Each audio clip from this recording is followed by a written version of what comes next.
when you've got the bumper cover off, it's a great time to replace your headlights if that's what you're wanting to do.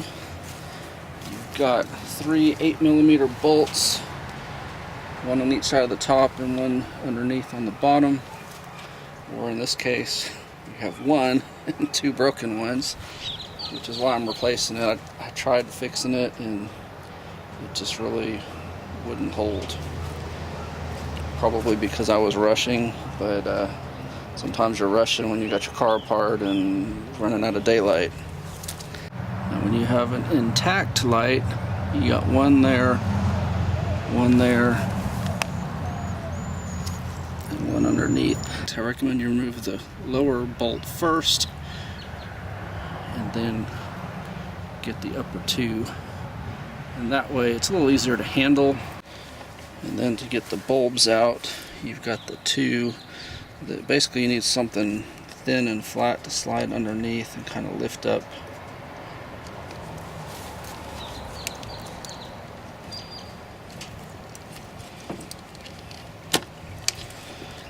So you see they have these little lock tabs. You just basically have to kind of push up on both of them to get them off.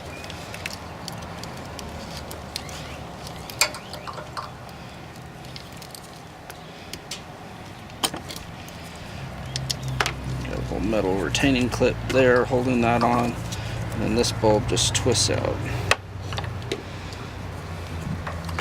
and the whole fixture will come out.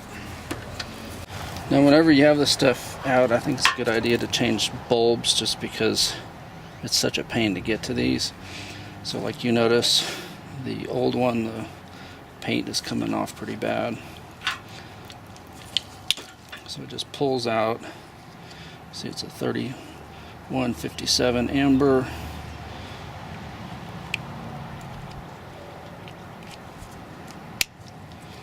And you never want to touch these with bare hands because the oils in your fingers can make their life very short. So if you're replacing your headlight bulbs or just swapping them from the old broken fixture to the new fixture, they just twist out and twist back in. Now on your new fixture, it's possible that they won't twist in and lock. And if that's the case, then you just got to loosen those screws.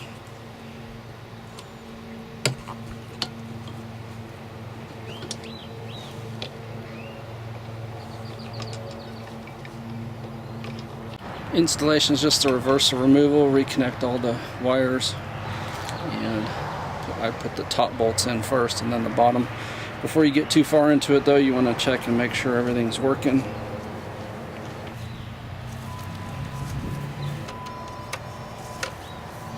I'm not going to worry about aiming them right now. Dodge was nice enough to put the aiming adjustment where you can get to it without taking the bumper cover off. Reinstall your marker light. Just make the electrical connection. Fish the wire back in there, and then there's really only one way it can go in, and just kind of snaps in. So I opted for the black lights. This was the side marker that I bought aftermarket and put on there. The ones that came with the car were the black on the inside. You can buy them obviously chromed out in the middle too. So to get your headlights adjusted, have that Phillips screw there, turning it clockwise lowers and counterclockwise raises the lights, and that's approximately the beam that you want.